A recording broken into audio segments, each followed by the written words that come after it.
Axşamınız xeyir dostlar. Sizinlə məqsəd haqqında qısa bir söhbət eləmək istəyirəm.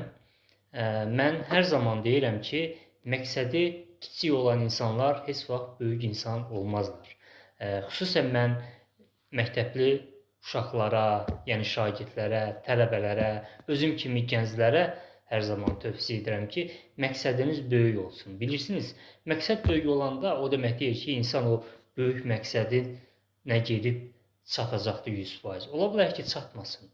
Amma insan o böyük məqsəddən yapışanda, o böyük məqsəddən kiçik bir zərrə qopardanda belə, o böyük məqsəddən qopan kiçik bir zərrə insanı böyüdür, böyük insan edir.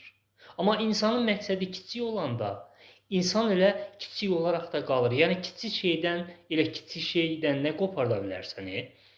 Ona görə də məqsəd böyük olmalıdır ki, insan o böyük məqsəddən bir zərrə qopardaraq öz şəxsiyyətini böyütsün. Ona görə də hər zaman məqsədiniz böyük olsun. Yəni məqsəd böyük olanda insanın həyatı, onun düşüncəsi də böyüyür.